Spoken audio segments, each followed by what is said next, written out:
नमस्कार दोस्तों, आज हम बात करेंगे डैशिंग गोल्डन डायरीज में एक ऐसी गोल्डन डायरी के बारे में, एक ऐसे इतिहास के बारे में जिसने इतिहास रचा दिया और शोर मचा दिया।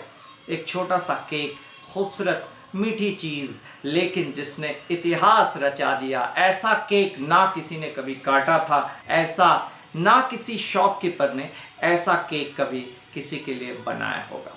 हमारे सेलिब्रिटी, हमारे देश के सबसे बड़े सेलिब्रिटी, कपूर ख़ानदान के सेलिब्रिटी जिनका नाम है ऋषि कपूर, हम उनका जिक्र करने जा रहे हैं, उनके बर्थडे का जिक्र करने जा रहे हैं आज। जी हाँ, हमारे आज के अभिनेता रणबीर कपूर के पिता हैं और नीतू कपूर के पतिदेव हैं मरहूम ऋषि कपूर साहब, जो हाल ही में यानी कि 2020 के कोरोना काल में जिनका स्वर्गवास हो गया था।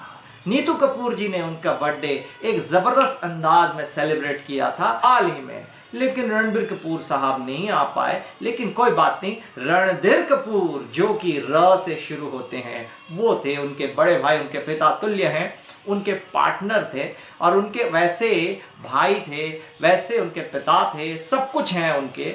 और वो रणधीर कपूर आए थे अपने पार्टनर के साथ, अपने भाई, अपने मित्र के साथ बर्थडे सेलिब्रेट करने के लिए। लेकिन आज स्वर्गवास होने के बाद वो उनके शारीरिक तौर पर उनके साथ नहीं है, लेकिन मानसिक तौर पर आत्मा के साथ जो संबंध है, जो आत्मीय रूप है, वो सर्वदा बना रहेगा और उनका साथ सर्वदा बना रहेगा। ऋषि कपूर साहब हमेशा अमर रहेंगे और रणधीर कपूर साहब के दिल में तो हैं, और नीतू कपूर जी और पूरे परिवार के दिल में, पूरे कपूर ख़ानदान के दिल में और पूरे देश के दिल में, उनके फैंस के दिल में हमेशा जिंदा रहेंगे। और जिंदा हैं वो, उनके गाने जिंदा हैं, जो इसलिए ऋषि कपूर साहब का बर्थडे भी ज़बरदस्त अंदाज से मनाया गया, आज भी, इस वक्त भी, इस अवस्था में भी।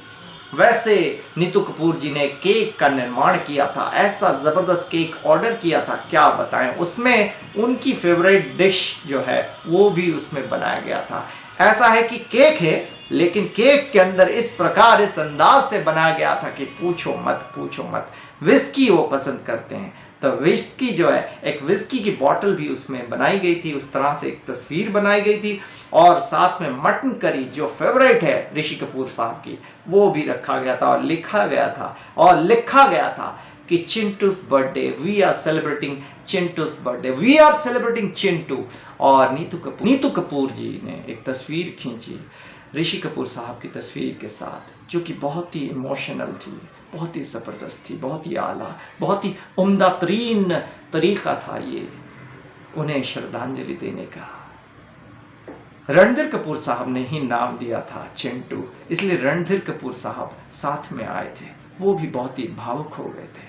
लेकिन साथ में जो कपूर ख़ानदान का ट्रेडिशन है उसे उन्होंने बरकरार रखा कि खाओ पियो मौज करो। और उन्हीं के फेवरेट डिश मटन करी उस केक के साथ में इस तरह से बनाया गया था कि एक artistic way of presenting a good food कहते हैं उसको, क्योंकि फूडी तो थे सभी। और उस अंदाज से जो बर्थडे उन्होंने मनाया, ये बहुत ही ज़बरदस्त तरीका है। और नीतू जी ने लिखा है कि हम उनके बीते हुए दिनों को याद कर रहे हैं, ख़ास तौर पे जो संघर्ष के दिन रहे यूएस के अंदर, वो याद कर रही हैं। जब उनका ब्लड काउंट बढ़ गया था यूएस के अंदर, न्यूयॉर्क में जब उनका ट्रीटमेंट चल रहा था, तो उन दिनों में कभी कभी ब्लड काउंट बढ़ता था, कभी घटता था। जैसे ही बढ़ता था तो गुड फूड ऑर्डर करके वो खाते थे, और जैसे ही घट जाता था तो फिर वो दुखी हो जाते थे। लेकिन तब भी जो है ना, when the chips were down, तब भी they used to motivate each other and they were really fantastic. और जिसे कहते हैं ऑप्टिमिज्म, जिसे कहते हैं पॉजिटिविटी, वो सीखने वाली बात है ऋषि कपूर साहब की ज़िंदगी से। और ये भी किसी आनंद से कम नहीं थे, और उन्होंने भी ज़िंदगी को आनंद की तरह जिया जैसे राजेश खन्ना जी ने जिया था। और बहुत ही ज़बरदस्त तरीका है। और बता दें कि उसके बाद संघर्ष करते करते कैंसर से लड़ते चले गए। दुखदाई तो है, लेकिन नीतू कपूर जी कहती हैं कि हम तो ऐसे ही सेलिब्रेट करते रहेंगे प्रत्येक दिन ऋषि कपूर साहब की यादों के साथ। ऐसे ही आप जुड़े रहिए इतिहास बनाने वाले लोगों के बारे में जानने के लिए। और ऋषि कपूर साहब की खासियत ये है, क्योंकि ये हमारे मुल्क का मामला है। ऋषि कपूर हमारे मुल्क के साथ हमेशा हमेशा के लिए जुड़े रहेंगे। मुल्क फिल्म में जो ज़बरदस्त परफॉर्मेंस दी थी उसकी वजह से और कई सारी खूबसूरत वजूहात की वजह से। ऐसे ही जुड़े रहिए हमारे साथ और हमारे चैनल को सब्सक्राइब कीजिए प्लीज़।